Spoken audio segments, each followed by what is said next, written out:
करने के लिए। उन हजारों पेंटिंग्स में से जो इस कॉन्टेस्ट के जजेस थे, उन्होंने फाइनली 100 पेंटिंग्स को शॉर्टलिस्ट किया और उन 100 पेंटिंग्स की एक एग्जीबिशन लगाई। उस एग्जीबिशन में इन सारे पेंटर्स को तो इनवाइट किया ही किया, साथ ही साथ मीडिया वाले भी बैठे हुए थे और मीडिया वालों के साथ हजारों लोगों की भीड़ भी जमा थी। क्योंकि प्राइज अमाउंट इतना बड़ा था तो सबका इंटरेस्ट था ये जानने में कि कौन जीतेगा, कि वो पेंटिंग कैसी होगी और कौन वो पेंटर होगा जिसको इतना बड़ा अमाउंट मिलेगा। फाइनली वो दिन आ ही गया। वहां पर सारी ही पेंटिंग्स देखने लायक थी और एक से बढ़कर एक थी। उसमें से कुछ पेंटिंग्स थी जहां पर सबसे ज्यादा भीड़ थी। जैसे एक पेंटिंग थी जहां पर एक बिल्कुल साफ पानी की नदी बह रही थी, जिसके पीछे कुछ पहाड़ थे, उसके ऊपर बर्फ जमी हुई थी और पीछे से सनराइज हो रहा था। एक और पेंटिंग थी जहां पर पेंटर ने पीस को डिपिक्ट किया था फुल मून नाइट के थ्रू, यानी कि एक बिल्कुल पीसफुल लेक थी जिसका पानी बिल्कुल स्टिल था, इतना स्टिल कि उसके अंदर आप रिफ्लेक्शन देख सकते थे आसपास में जो भी कुछ था उसका, बिल्कुल एक मिरर की तरह। और बिल्कुल डार्क आसमान में कुछ तारे चमक रहे थे और एक चांद चमक रहा था। उसके अलावा एक पेंटिंग थी जिसमें बिल्कुल सफेद बादल थे, नीला आसमान था और बिल्कुल हरी हरी घास थी। यानी कि सारी ही पेंटिंग्स ऐसी जिसको देख करके ही मन शांत हो जाए। तो कॉन्टेस्ट बहुत ही टफ था क्योंकि सारी पेंटिंग्स एक से बढ़कर एक थी। तो जजेस के लिए शॉर्टलिस्ट करना कि कौन सी पेंटिंग बेस्ट है, that was very very difficult. लेकिन वो मोमेंट आ ही गया जब जजेस ने अपना माइंड मेकअप कर लिया और एक पेंटिंग को इन सारी पेंटिंग्स में से सिलेक्ट कर लिया और उस पेंटिंग को एक बड़े से कर्टेन के पीछे रख दिया। सामने वो सारे पेंटर्स बैठे हुए थे, मीडिया वाले थे और हजारों लोगों की भीड़ थी। सबकी क्यूरियोसिटी बढ़ती चली जा रही थी क्योंकि अमाउंट बहुत बड़ा था। लेकिन जैसे ही वो पर्दा हटा और सामने से सबने उस पेंटिंग को देखा तो सब हैरान रह गए। सब एक दूसरे की शक्ल देखने लगे। किसी को कुछ समझ नहीं आ रहा था कि एक्चुअल में हो क्या रहा है, क्योंकि वो पेंटिंग जो वहां पर दिख रही थी वो दूर दूर तक शांति को डिपिक्ट नहीं कर रही थी। तो सबको लगा कि शायद उस आर्ट गैलरी से कोई गलती हुई है या जजेस से कोई गलती हुई है और किसी गलत पेंटिंग को वहां पर रख दिया है।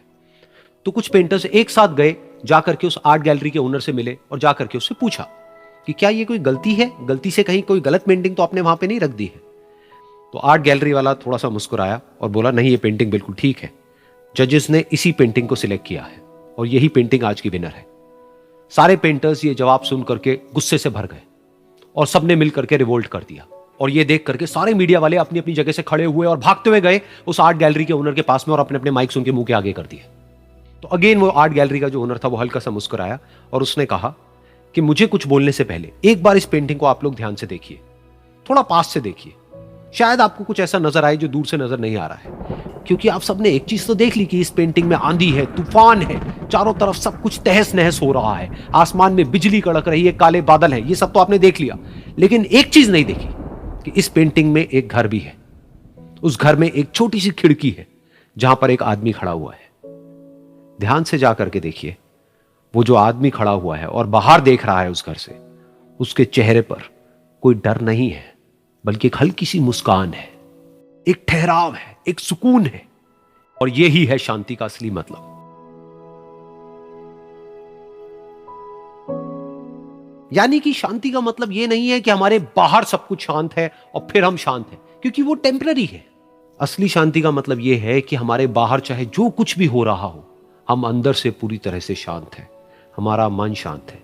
क्योंकि जिसका मन शांत नहीं है, उसको चाहे आप कितनी भी सुंदर से सुंदर जगह पर ले जाकर के बिठा दो, वो वहां पर भी जाकर के दुखी ही रहेगा। लेकिन दूसरी तरफ से जिसका मन शांत है, उसके बाहर चाहे कुछ भी हो रहा हो, चाहे मौसम कैसा भी हो, चाहे उसके आसपास में सब कुछ तहस नहस हो रहा हो, तूफान हो, लेकिन वो अंदर से बिल्कुल शांत रहेगा। और यही है शांति का असली मतलब।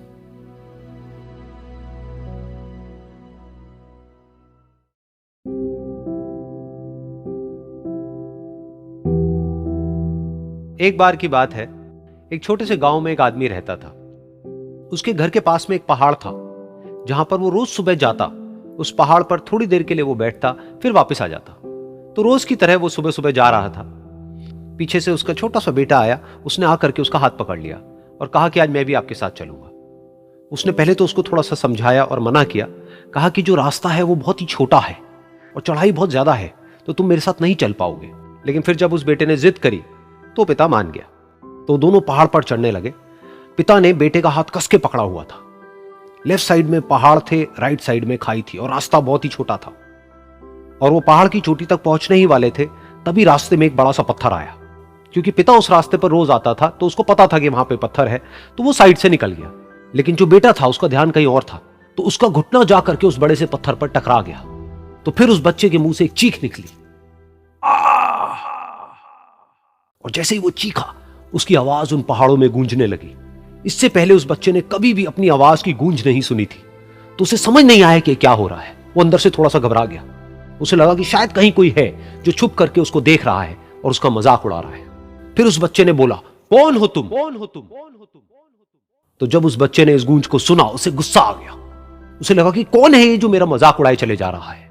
फिर उसने गुस्से से कहा, मैं तुम्हें छोड़ूंगा नहीं। और फिर जैसे ही उसने इस गूंज को सुना वो घबरा गया। उसके पिता समझ गए थे कि क्या हो रहा है। उसने अपने पिता का हाथ कस के पकड़ लिया और उनसे पूछा, कौन है ये जो मुझे इतना तंग कर रहा है? कौन है ये जो मुझे इतना डरा रहा है? तो उसके पिता थोड़ा सा मुस्कुराए और उन्होंने खाई की तरफ देखा और जोर से बोला, मैं तुमसे बहुत प्यार करता हूं। ये सुनकर वो बच्चा हैरान हो गया। उसे समझ नहीं आया कि हो क्या रहा है, कि वही इंसान जो उसका मजाक उड़ा रहा है और उसको तंग कर रहा है, वो उसके पिता को बोल रहा है कि मैं तुमसे बहुत प्यार करता हूं।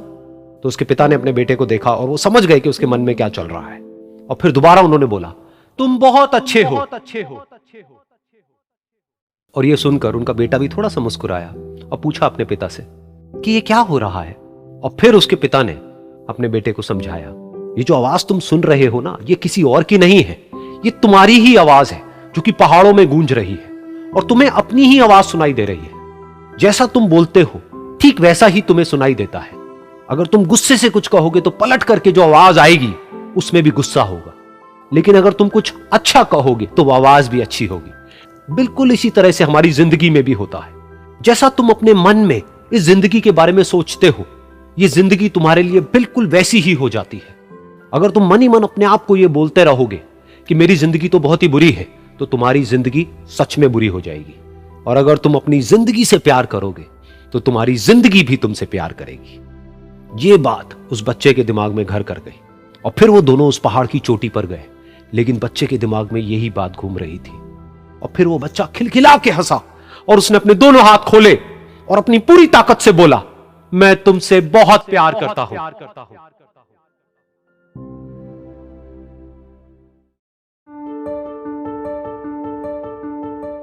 एक बार की बात है, एक बहुत बड़ा नेता एक साधु के छोटे से आश्रम में गया, क्योंकि उसने बहुत सुना था उस साधु के बारे में और उसके मन में आया कि मैं एक बार जाकर के देखता हूं कि लोग इतनी तारीफ क्यों करते हैं उसकी।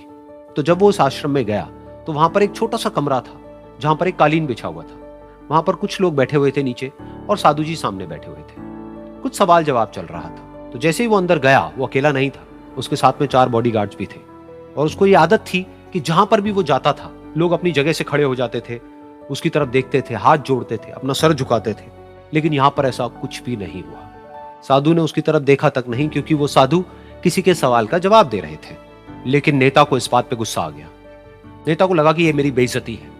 तो उस नेता ने साधु की बात को बीच में ही काटते हुए थोड़ा गुस्से से कहा, मैं आपसे कुछ कहना चाहता हूं। साधु ने उसकी तरफ देखा और बोले, आप थोड़ी देर रुकिए, पहले मैं इनके सवाल का जवाब दे लूं, उसके बाद में मैं आपसे बात करूंगा। तब तक अगर आप चाहें तो आप बैठ सकते हैं। बस साधु का इतना कहने की देर थी। नेता का चेहरा गुस्से से लाल हो गया और फिर उसने अपना सारा गुस्सा उस साधु के ऊपर निकाल दिया। अभी तक वो नेता बहुत ही तमीज से बात कर रहा था, यानी कि आप कह करके बात कर रहा था। अब वो तू तड़ाक पे उतर आया। नेता ने उस साधु को कहा, तुझे पता भी है मैं कौन हूं और तू किससे बात कर रहा है? साधु ने उसकी तरफ देखा और कहा, मुझे इससे कोई फर्क नहीं पड़ता कि आप कौन हैं, लेकिन आप जो कोई भी हैं, अगर आप चाहते हैं कि मैं आपके सवाल का जवाब दूं या आपसे बात करूं तो आपको कुछ देर रुकना होगा। और साधु के ये कहते ही नेता गुस्से से पागल हो गया और वहीं सबके सामने चीखने चिल्लाने लग गया, अब मैं तुझे तेरी असली औकात दिखाऊंगा। तूने मुझसे पंगा लेकर के ठीक नहीं किया है। तुझे पता भी है मैं तेरे बारे में क्या सोचता हूं। साधु ने फिर से उसकी तरफ देखा और बड़े ही प्रेम से कहा कि मुझे इससे कोई फर्क नहीं पड़ता है कि आप मेरे बारे में क्या सोचते हैं। आप जो चाहे वो मेरे बारे में सोच सकते हैं। फिर उस नेता ने बोला कि तू चाहे सुनना चाहता है या नहीं, लेकिन मैं तुझे बताऊंगा यही सबके सामने कि मैं तेरे बारे में क्या सोचता हूं। तू एक बहुत ही घटिया इंसान है। तू कोई साधु नहीं है, तू एक ढोंगी है, पाखंडी है। और यहां पर जितने भी लोग बैठे हैं उन सबको बेवकूफ बना रहा है। तेरा बस एक ही मकसद है कि इन लोगों की जेब में जितना भी पैसा है वो सब तेरे पास में आ जाए। तू अपने फायदे के लिए इन लोगों का इस्तेमाल कर रहा है और अब मैं तुझे नहीं छोड़ने वाला। तेरा पर्दाफाश करके रहूंगा पूरी दुनिया के सामने। लेकिन उसके इतना बोलने के बाद भी उस साधु के चेहरे पर हल्की सी मुस्कान बनी ही रही। ये देखकर वो और तिल मिला गया और उसने कहा, अब बहुत हुआ, अब मैं यहां 1 मिनट भी नहीं रुकने वाला, लेकिन अभी भी तेरे पास में मौका है। अगर मुझसे माफी मांगनी है या मुझसे कुछ कहना है तो कह सकता है। इतना सब होने के बाद भी साधु बिल्कुल शांत था और उनके चेहरे पर एक मुस्कान थी। उन्होंने अपनी आंखें बंद कर ली। फिर साधु ने अपनी आंखें खोली, हाथ जोड़े और कहा कि मुझे आपसे कोई गिला शिकवा नहीं है। मेरे मन में आपके लिए कोई भी गलत ख्याल नहीं है।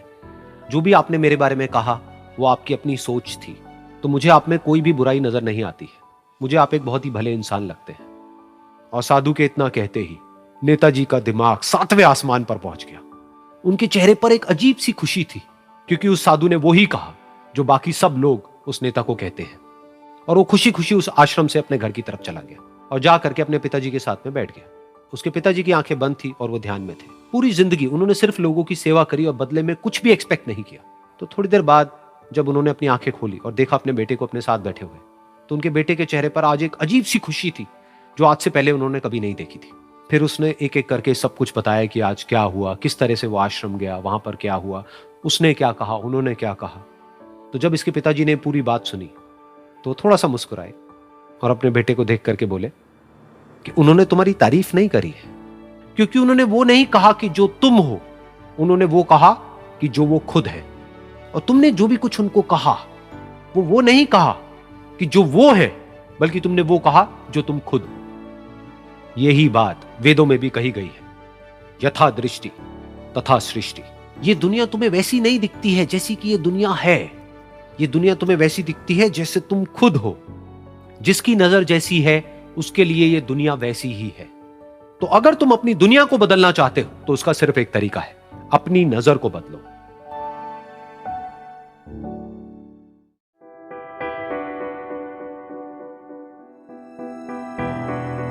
ये कहानी है एक छोटी सी बच्ची की जिसको बहुत गुस्सा आता था, बात बात पे गुस्सा आता था। और जब उसको गुस्सा आता था तो वो ये नहीं देखती थी कि उसके सामने कौन है, और जो उसके मन में आता था वो सब बोल देती थी। कई कई बार तो वो कुछ चीजें उठाती और जमीन पे फेंकती और तोड़ देती। तो उसके माँ बाप बहुत परेशान हो गए। उनको समझ नहीं आ रहा था कि वो क्या करे। उन्होंने बहुत कोशिश करी उस बच्ची को समझाने की अलग अलग तरीके से, लेकिन वो बच्ची समझ ही नहीं रही थी। फिर एक दिन उसकी माँ ने उसकी ट्यूशन टीचर से बात करी, क्योंकि ट्यूशन टीचर ही एक ऐसी थी जिसकी कि वो बात सुनती थी। तो उसकी टीचर ने उसकी माँ की सारी बातों को सुना और उनको बोला कि आप चिंता मत करो, आने वाले कुछ दिनों के अंदर अंदर ही इस बच्ची का गुस्सा पूरी तरीके से खत्म हो जाएगा। उसकी माँ को समझ नहीं आया, लेकिन फिर भी उन्होंने कहा कि कोशिश करने में क्या जाता है। फिर उस दिन रोज की तरह जब वो टीचर आई और वो क्लास शुरू होने वाली थी, तो उसकी टीचर ने उस बच्ची से कहा कि आज हम पढ़ाई नहीं करेंगे, आज हम एक गेम खेलेंगे। तो बच्ची ये सुन करके बहुत खुश हो गई। फिर टीचर उस बच्ची के साथ में उस घर के पीछे एक दीवार के पास में जाकर के खड़ी हो गई और उस टीचर ने उस बच्ची को कहा कि गेम ये है कि अब जब भी तुम्हें गुस्सा आए, तुम्हें कील लेनी है और यहां पर आकर के इस दीवार में गाड़ देनी है, थोड़ी सी, जितनी हो सके। फिर उस बच्ची ने टीचर से पूछा, लेकिन इससे क्या होगा? तो टीचर ने कहा कि जब ये गेम खत्म हो जाएगी तो तुम्हें एंड में एक प्राइज मिलेगा। फिर उस बच्ची ने बिल्कुल वैसा ही किया जैसा कि उस टीचर ने कहा था, यानी कि अब उसको जब भी गुस्सा आता तो वो जाती और जा करके एक कील उस दीवार में गाड़ देती। तो जैसा कि उस लड़की को बहुत गुस्सा आता था, तो पहले ही दिन वहां पर 10 से ज्यादा कीलें गड़ गई। लेकिन उन कीलों को गाड़ने के लिए उसको बार बार पीछे जाना पड़ता और जा करके उस कील को गाड़ना पड़ता। तो उसके दिमाग में आया कि जितनी मेहनत मैं लगाती हूं उस कील को गाड़ने में, उससे कम मेहनत में मैं अपने गुस्से को कंट्रोल कर सकती हूं। अगले दिन 8 कीलें गड़ी, उसके अगले दिन 6, फिर 4, फिर 3, फिर 2, फिर 1। फिर एक ऐसा भी दिन आया जब एक भी बार उसको गुस्सा नहीं आया और एक भी कील उस दीवार में नहीं गड़ी। और वो बच्ची बहुत खुश हो गई। खुशी खुशी वो अपनी टीचर के पास में गई और जाकर के उनको बताया कि देखो मैम, आज मैंने एक भी कील उस दीवार में नहीं गाड़ी है, क्योंकि मेरे को एक बार भी गुस्सा नहीं आया है। तो मैम ने उसको थोड़ी सी शाबाशी दी और मैम उसके साथ में उस दीवार के सामने जाकर के खड़ी हो गई। अब मैम ने उस बच्ची को कहा कि गेम अभी खत्म नहीं हुई है, अब तुम्हें क्या करना है कि जिस भी दिन तुमको बिल्कुल भी गुस्सा नहीं आता है, उस दिन के एंड में तुम एक कील को इस दीवार से निकाल दोगी। तो बच्ची ने वैसा ही किया, लेकिन क्योंकि कीलें बहुत ज्यादा थी तो 1 महीने से भी ज्यादा टाइम लग गया उन सारी कीलों को बाहर निकलने में। लेकिन एक दिन ऐसा भी आया जब सारी कीलें उस दीवार से बाहर निकल गई। फिर वो बच्ची बहुत ही खुश होकर के अपनी टीचर के पास में गई और जाकर के बोला कि अब उस दीवार में एक भी कील नहीं है। तो उसकी टीचर उस बच्ची के साथ में उस दीवार के सामने जाकर के खड़ी हुई। उसने देखा कि एक भी कील नहीं है दीवार में। फिर उसको उसकी एक फेवरेट चॉकलेट गिफ्ट करी और बोला कि तुम इस प्राइज को जीत गई हो। बच्ची बहुत ही खुश हो गई। फिर टीचर ने उस बच्ची से पूछा कि क्या तुमको इस दीवार में कुछ नजर आ रहा है? तो बच्ची ने कहा नहीं मैम, इसमें तो कुछ भी नहीं है, सारी कीलें निकल चुकी हैं। तो उस टीचर ने कहा एक बार ध्यान से देखो, शायद कुछ नजर आए। तो उस बच्ची ने दोबारा देखा और कहा वो जो कीले मैंने गाड़ी थी उसके कुछ निशान मुझे नजर आ रहे हैं दीवार में। जब बच्ची ने ये देख लिया, फिर उसकी मैम ने उस बच्ची को कहा जैसे तुमने इस दीवार में कील गाड़ी और अब तुम उस कील को तो निकाल सकती हो लेकिन उसके निशान को नहीं मिटा सकती, ठीक इसी तरह से होता है जब तुम गुस्सा करती हो। जब तुम गुस्सा करती हो अपने माँ बाप पे या किसी पे भी, तो उनके दिल पर चोट लगती है, उनको दर्द होता है और वहां पर एक निशान रह जाता है। उस निशान को तुम चाह करके भी हटा नहीं सकती, फिर चाहे तुम उनसे जितना मर्जी माफी मांग लो। ये सुनकर बच्ची को अपनी गलती का एहसास हुआ और वो रोने लगी और वो भागती हुई गई और अपनी माँ के पास में जाकर के उनसे गले लग गई और अपनी माँ को बोली कि मम्मा मैं आज के बाद कभी गुस्सा नहीं करूंगी, मुझे समझ आ गया है मैंने क्या गलती करी। और उस दिन के बाद उस बच्ची ने कभी गुस्सा नहीं किया।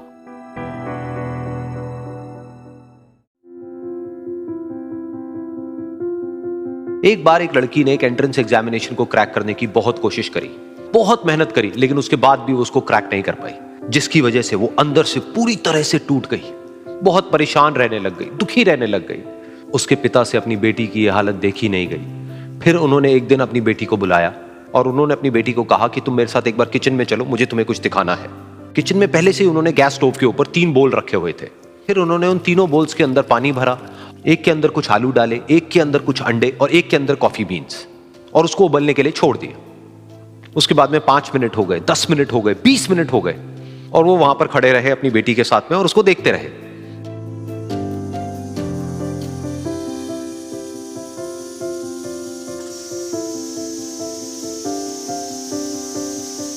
तो बेटी अंदर से थोड़ी सी इरिटेट होने लग गई, कहती है क्या कर रहे हो आप?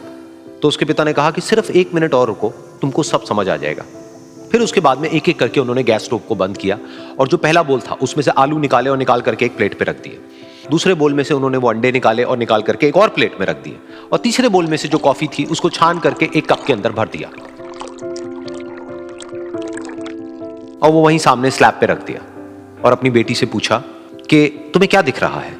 तो उनकी बेटी को थोड़ा सा गुस्सा आ गया। उसने कहा कि इसमें देखना क्या है, एक में आलू है, एक में अंडे हैं और एक में कॉफी है। तो उसके पिता ने कहा कि एक बार इनको छू करके देखो, शायद तुम्हें कुछ समझ आए। तो उसने सबसे पहले आलूओं को छुआ, तो जब उसको छुआ और थोड़ा सा दबाया तो वो बिल्कुल सॉफ्ट हो चुके थे। तो उसके बाद में उसके पिता ने उन अंडों को तोड़ा तो वो हार्ड थे।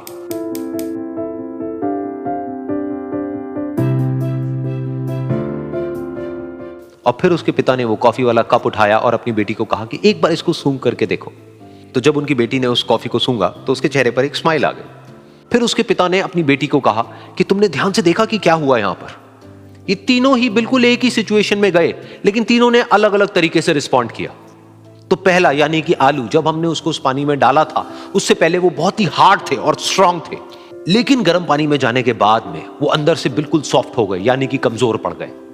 दूसरे थे अंडे, जो गर्म पानी में जाने से पहले अंदर से बिल्कुल ही कमजोर थे, लेकिन गर्म पानी में जाने के बाद वो अंदर से स्ट्रांग हो गए।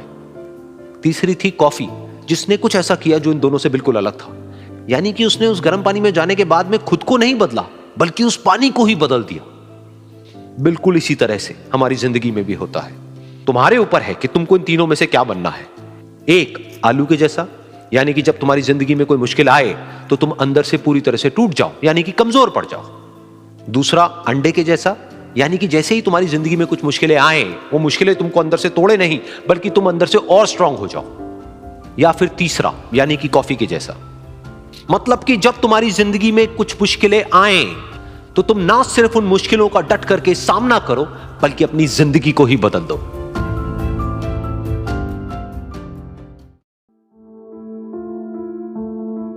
ये कहानी है 2 दोस्तों की जो कि एक छोटे से गांव में रहते थे। एक बार वो दोनों किसी काम से शहर गए और वापस अपने गांव लौट रहे थे। उनके गांव तक पहुंचने के लिए उनको एक घने जंगल से होकर के गुजरना था, और जब वो उस जंगल से गुजर रहे थे तो एक दोस्त को प्यास लगी और वो पानी ढूंढने के लिए रास्ता भटक गए। थोड़ी ही देर बाद शाम हो गई और रात होने ही वाली थी। तो उन दोनों की नजर एक गुफा पे पड़ी जो कि पेड़ों से घिरी हुई थी चारों तरफ से। तो उन्होंने सोचा कि यही जगह ठीक है रात बिताने के लिए। तो दोनों ने कुछ लकड़ियां इकट्ठी करी, उस गुफा के अंदर गए और आग जला करके वहां पे बैठ गए।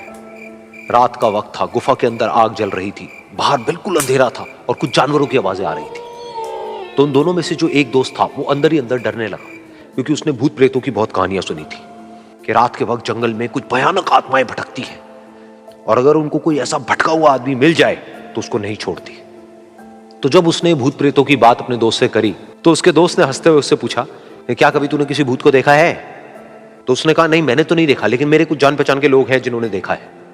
तो उसके दोस्त ने उसको समझाने की बहुत कोशिश करी कि यार ऐसी सुनी सुनाई बातों पर विश्वास नहीं करते हैं, अब तू सो जा और मुझे भी सोने दे, मुझे नींद आ रही है। और इतना कह करके उसका दोस्त वहीं पर लेट गया और थोड़ी देर में सो गया।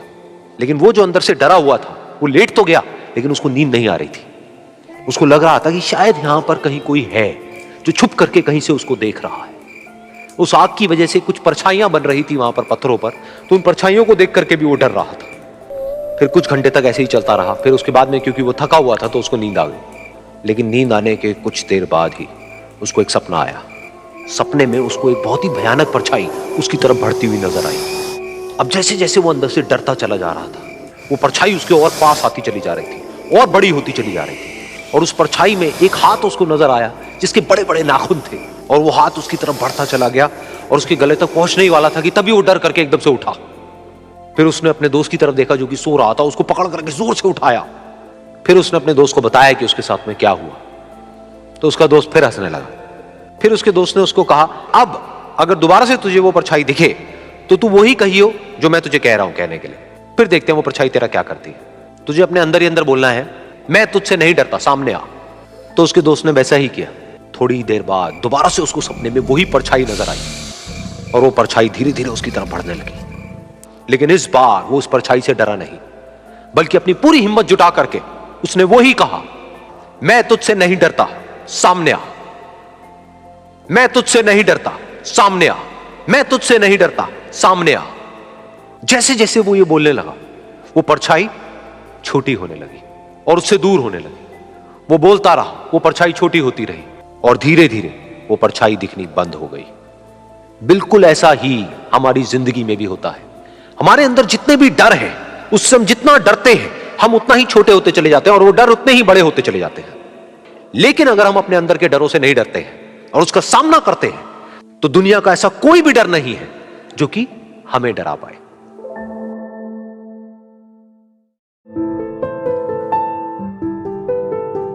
एक बार की बात है, कुछ साइंटिस्ट ने मिलकर के एक बहुत ही इंटरेस्टिंग एक्सपेरिमेंट किया। उन्होंने क्या किया कि एक बहुत बड़ा सा पिंजरा लिया, उसके अंदर 5 बंदरों को रख दिया और वहां पर एक सीढ़ी लगा दी। उस सीढ़ी के टॉप पर कुछ केले रख दिए। फिर उन साइंटिस्ट ने क्या किया कि जैसे ही कोई भी बंदर उस सीढ़ी पर चढ़ता केलों तक पहुंचने के लिए, तो ऊपर से ठंडे पानी की बारिश करने लग जाती। तो जैसे ही वो ठंडा पानी गिरता उस बंदर के ऊपर जो कि सीढ़ी पर चढ़ रहा था, वो फटाफट से नीचे आता तो पानी बंद हो जाता। फिर दोबारा से कोई और बंदर उस सीढ़ी पर चढ़ता उन केलों तक पहुंचने के लिए, दोबारा से यही होता। दोबारा से ऊपर से ठंडे पानी की बारिश होती, वो बंदर जैसे ही नीचे आता दोबारा से बारिश बंद हो जाती। तो बंदरों ने इसका मतलब यह निकाला कि जैसे ही कोई भी सीढ़ी पर चढ़ता है तो ऊपर से ठंडा पानी गिरता है। फिर उसके बाद में जैसे ही कोई भी बंदर उस सीढ़ी पर चढ़ने की कोशिश भी करता तो बाकी के बंदर सब इकट्ठे होकर के उसको पकड़ते, उसको मारते, उसको पीटते और उसको नीचे गिरा देते। फिर दोबारा कोई कोशिश करता, दोबारा उसके साथ भी ऐसा ही होता। फिर उन साइंटिस्ट ने क्या किया कि उन 5 बंदरों में से एक बंदर को उस पिंजरे में से निकाला और उसकी जगह एक नए बंदर को उस पिंजरे के अंदर डाल दिया। अब उस बंदर को नहीं पता था कि यहां पर क्या खेल चल रहा है। उसको जैसे ही सीढ़ी के ऊपर वो केले नजर आए, वो फटाफट से उस सीढ़ी के ऊपर चढ़ने लगा। अब की बार साइंटिस्ट ने कोई बारिश नहीं करी, लेकिन फिर भी जो बाकी के बंदर थे उन्होंने इसको पकड़ा, सीढ़ी से नीचे उतारा और मारने पीटने लग गए। इस बंदर को समझ नहीं आया कि मेरे को क्यों मारा जा रहा है, तो उसने दोबारा कोशिश करी। जैसे ही उसने दोबारा कोशिश करी, दोबारा से उन 4 बंदरों ने वही किया। तो अब इस नए बंदर के दिमाग में क्या बैठ गया कि सीढ़ी पर चढ़ना मना है, अगर सीढ़ी पर चढ़ते हैं तो मार पड़ती है। उस सीढ़ी पर चढ़ना क्यों मना है और क्यों मार पड़ती है वो उसको नहीं पता था, बट उसके दिमाग में ये बैठ गया कि इस सीढ़ी पर नहीं चढ़ना है, ना किसी को चढ़ने देना है। फिर दोबारा से उन साइंटिस्ट ने क्या किया कि जो पुराने 4 बंदर थे उसमें से एक बंदर को निकाला और एक नए बंदर को उसकी जगह पर डाल दिया। अब इस नए बंदर ने भी वही किया जो इससे पहले वाले ने किया था, यानी कि वो भागता हुआ गया, उस सीढ़ी के ऊपर चढ़ने की कोशिश करी, उन केलों तक पहुंचने की कोशिश करी। बाकी 4 इकट्ठे हो गए और उन्होंने उसको मारा पीटा, सीढ़ी से नीचे गिरा दिया। उसको कुछ समझ नहीं आया, उसने दोबारा कोशिश करी, दोबारा उसके साथ यही हुआ। और अब इस बंदर के दिमाग में भी यही बैठ गया कि सीढ़ी पर चढ़ना मना है और सीढ़ी पर चढ़ने से मार पड़ती है।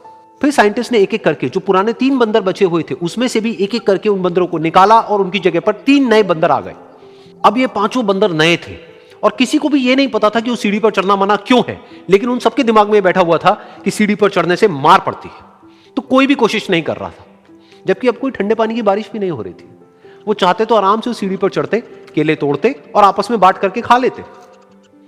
बिल्कुल ऐसा ही हम लोगों के साथ भी होता है, यानी कि इंसानों के साथ भी होता है।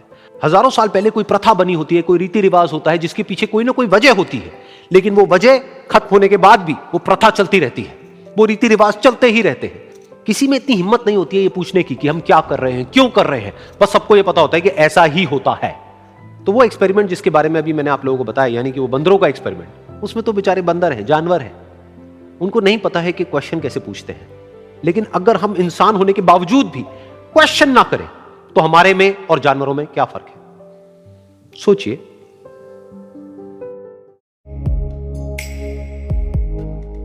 एक छोटा सा गांव था, वहां पर एक आदमी पहाड़ पर पत्थर तोड़ने का काम करता था। उसको अपनी जिंदगी से कोई गिला शिकवा नहीं था।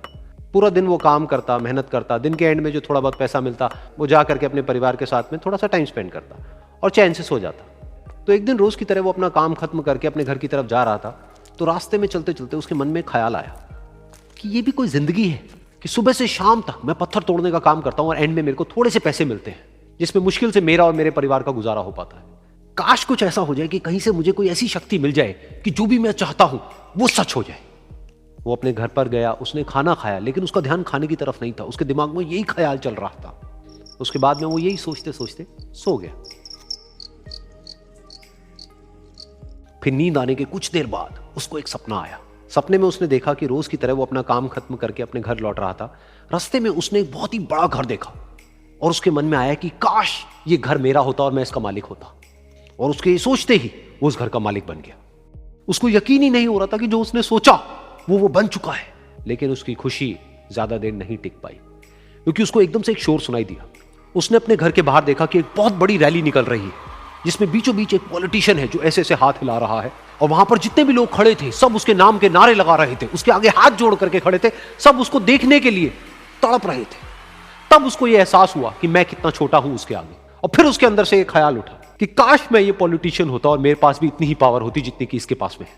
बस उसका इतना सा सोचने की देर थी, वो पॉलिटिशियन बन गया।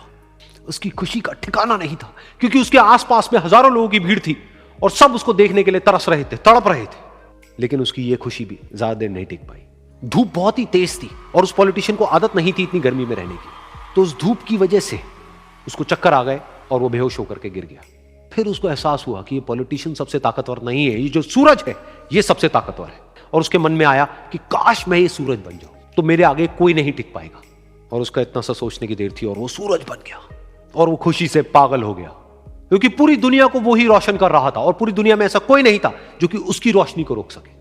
लेकिन उसकी ये खुशी भी ज्यादा देर टिक नहीं पाई, क्योंकि कुछ ही देर बाद आसमान में कुछ काले बादल आए जिन्होंने कि उस सूरज की रोशनी को रोक दिया।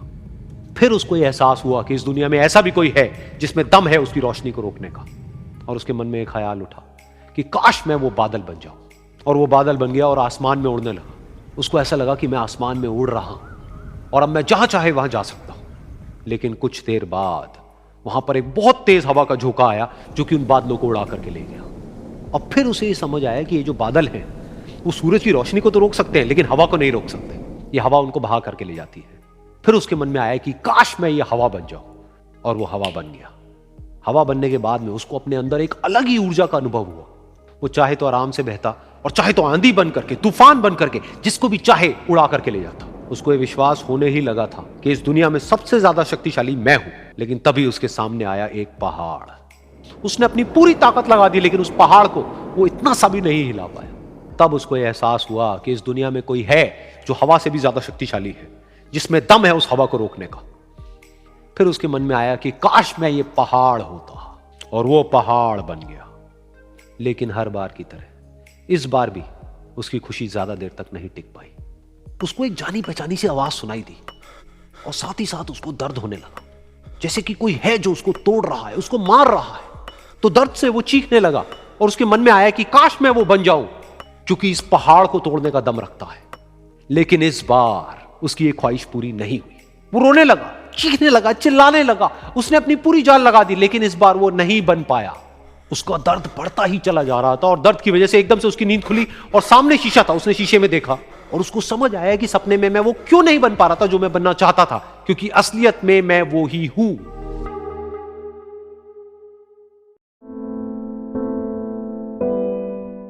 ये कहानी है दो दोस्तों की, और उनकी दोस्ती की शुरुआत हुई थी अभी कुछ दिन पहले हॉस्पिटल के कमरे से, जहां पर वो दोनों एडमिट थे।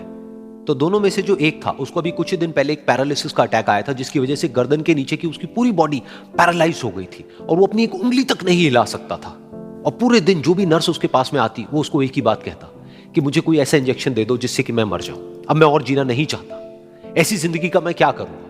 तो उसका जो दोस्त था उस कमरे में, क्योंकि वो चल फिर सकता था, तो रोज सुबह और रोज शाम को उस कमरे में एक खिड़की थी, उसके पास में जाकर के खड़ा हो जाता और अपने दोस्त को बताता कि उस खिड़की के बाहर क्या चल रहा है। बिल्कुल नीला आसमान है, सफेद बादल है, हल्की हल्की हवा चल रही है और कुछ पंछी उड़ रहे हैं। एक बहुत ही सुंदर बीच है जहां पर कुछ बच्चे मिट्टी के घरौंदे बना रहे हैं। कुछ लोग हैं जो वहां पर बैठे हुए बस समुद्र की लहरों को देख रहे हैं। कुछ लोग जॉगिंग कर रहे हैं, कोई एक्सरसाइज कर रहा है, कोई पतंग उड़ा रहा है। वहां पर एक आइसक्रीम की स्टॉल है जहां पर कुछ लोग आकर के आइसक्रीम खा रहे हैं। और सनसेट के टाइम पे जो पानी है वो पूरा गोल्डन हो जाता है और चमकने लगता है। तो शुरू में तो जब उसने वो सब बताना शुरू किया तो उसके दोस्त के ऊपर ज्यादा असर नहीं हुआ, लेकिन धीरे धीरे उसके अंदर जीने की चाह जागने लगी। अब वो सुबह का इंतजार करने लगा कि जल्दी से सुबह हो और मेरा दोस्त मुझे बताए कि आज यहां पर क्या हो रहा है। कुछ दिन तक ऐसे ही चलता रहा। फिर एक दिन जब वो सुबह उठा तो उसने देखा कि सामने वाला बेड खाली है। फिर उसने नर्स को बुलाया और उससे पूछा कि क्या वो डिस्चार्ज हो गया है। तो नर्स ने कहा कि आपको तो उन्होंने बताया होगा, उनके पास कुछ ही दिन बाकी थे और कल रात को ही उनकी डेथ हो गई है। ये सुन करके उसके अंदर की उम्मीद पूरी तरह से टूट गई, क्योंकि सिर्फ उसका दोस्त ही था जिसने उसको बाहर की दुनिया से जोड़ा हुआ था, जिसकी वजह से वो जान पाता था कि बाहर क्या हो रहा है और ये दुनिया कितनी खूबसूरत है। तो कुछ दिन तक तो वो रोता रहा और उसने जीने की चाह छोड़ दी। लेकिन दूसरी ही तरफ से उसके अंदर कहीं ना कहीं एक नई चाह पैदा हुई कि काश मरने से पहले एक बार मैं खुद अपनी आंखों से देखूं इस खिड़की के बाहर कि दुनिया कैसी है। जैसे जैसे उसकी ये चाह बढ़ने लगी, उसको अपने अंदर एक अजीब सी एनर्जी महसूस होने लगी। और फिर एक दिन उसने अपनी पूरी ताकत लगा दी और किसी तरीके से वो बेड से नीचे गिरा और पकड़ पकड़ करके किसी तरह से उस खिड़की तक पहुंचा। फिर उस खिड़की को पकड़ करके वो खड़ा हुआ और खिड़की के बाहर देख लिया। लेकिन खिड़की के बाहर देखते ही वो गुस्से से भर गया।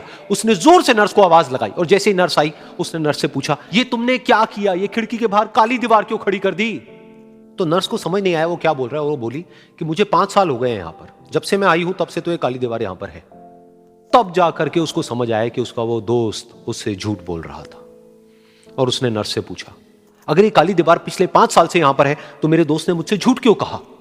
तो नर्स थोड़ा सा मुस्कुराई और बोली कि मैं ये तो नहीं जानती कि उन्होंने आपसे झूठ क्यों कहा, लेकिन मैं इतना जरूर जानती हूं कि जो भी कुछ उन्होंने आपसे कहा उसी वजह से आप अभी अपने पैरों पर खड़े हैं। तो इस कहानी से हमको यह सीखने को मिलता है कि जो हमारे शब्द हैं, जो हमारे वर्ड्स हैं, जो हम अपने मुंह से बाहर निकालते हैं, उसमें इतनी पावर है जिसकी कोई हद नहीं है। वो किसी आदमी को गिरा भी सकते हैं और उसको उठा भी सकते हैं।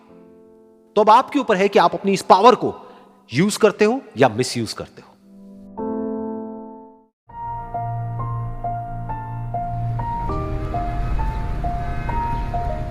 एक बार एक छोटी सी बच्ची हाथ में मिट्टी की गुल्लक लेकर के भागती हुई एक दवाइयों की दुकान पर गई। वो काफी देर तक वहां पर खड़ी रही, लेकिन दुकानदार का ध्यान उसकी तरफ नहीं गया, क्योंकि और भी बहुत सारे लोग खड़े हुए थे। उसने दुकानदार को कई बार बुलाया, लेकिन वहां पर भीड़ इतनी थी कि दुकानदार का ध्यान उसकी तरफ गया ही नहीं। और फिर उस बच्ची को थोड़ा सा गुस्सा आया तो उसने अपनी मिट्टी की गुल्लक लेकर के वहीं काउंटर पर जोर से रख दी, जिसके बाद में जो दुकानदार था और जितने भी लोग खड़े थे वो सब उस बच्ची की तरफ देखने लग गए। और फिर उस दुकानदार ने उस बच्ची से पूछा, बेटे आपको क्या चाहिए। तो वो बड़े ही भोलेपन से बोली कि मुझे एक चमत्कार चाहिए। ये सुनकर के दुकानदार को कुछ समझ नहीं आया, ना ही वहां पर जो लोग थे उनको कुछ समझ में आया, और सब उसकी तरफ देखने लग गए। फिर दुकानदार ने बोला, बेटे चमत्कार तो यहां पर नहीं मिलता है। तो बच्ची को लगा कि वो उससे झूठ बोल रहा है। तो बच्ची ने कहा कि मेरी गुल्लक में बहुत पैसे हैं, आप बताओ आपको कितने पैसे चाहिए, लेकिन मैं आज यहां से चमत्कार लेकर के ही जाऊंगी। तो वहीं काउंटर पे एक और आदमी खड़ा था। उसने उस बच्ची से पूछा कि बेटे क्यों चाहिए तुमको चमत्कार। तब उस बच्ची ने अपनी कहानी बताई कि अभी कुछ दिन पहले मेरे भाई के सर में बहुत तेज दर्द हुआ, तो मेरे पापा मम्मी उसको हॉस्पिटल ले गए। उसके बाद कई दिन तक मेरा भाई घर नहीं आया। तो मैंने कई बार अपने पापा से पूछा, लेकिन उन्होंने मुझे कुछ नहीं बताया। उन्होंने बार बार यही कहा कि वो आ जाएगा, वो कल आ जाएगा, वो कल आ जाएगा, लेकिन वो आ ही नहीं रहा था। तो मैंने देखा कि मम्मी रो रही है। अब पापा मम्मी को कह रहे थे कि उसकी दवाइयों के लिए और उसके इलाज के लिए जितने पैसे चाहिए उतने मेरे पास में नहीं है। अब उसको कोई चमत्कार ही बचा सकता है। तब मुझे लगा कि अगर मेरे पापा के पास में इतने पैसे नहीं भी हैं तो क्या हुआ, मेरे पास में तो है। तो मैंने जितने भी पैसे जोड़ रखे हैं वो सारे लेकर के मैं इस दवाई की दुकान पर आई। फिर उस आदमी ने उस बच्ची से पूछा कितने पैसे हैं तुम्हारे पास में? ये सुनते ही उस बच्ची ने अपनी गुल्लक उठाई, जमीन पे फेंकी और तोड़ दी और पैसे गिनने लग गई। बाकी सब लोग खड़े होकर के उसको देख रहे थे। थोड़ी देर बाद उसने सारे पैसे अपने हाथ में इकट्ठे किए और बोली, मेरे पास में पूरे 19 रुपए हैं। वो जो आदमी वहां पर खड़ा था वो थोड़ा सा मुस्कुराया और बोला कि अरे तुम्हारे पास में तो पूरे पैसे हैं, इतने का ही तो आता है चमत्कार। ये सुनकर के वो बच्ची बहुत खुश हो गई और बोली कि चलो मैं आपको अपने पापा से मिलवाती हूं। बाद में पता लगा कि वो आदमी कोई आम आदमी नहीं था, बल्कि एक बहुत बड़ा न्यूरोसर्जन था और उसने सिर्फ 19 रुपए में उसके भाई की सर्जरी करी और कुछ ही दिन बाद वो ठीक होकर के घर वापस आ गया। फिर कुछ दिन बाद वो बच्ची, उसका भाई, उसके पापा, उसकी मम्मी चारों एक साथ बैठे हुए थे और बात कर रहे थे। तो उसकी मम्मी ने उसके पापा से पूछा कि अब तो बता दो ये चमत्कार आपने किया कैसे? तो उन्होंने अपनी बेटी की तरफ देखा और बोले, ये चमत्कार मैंने नहीं, इसने किया है।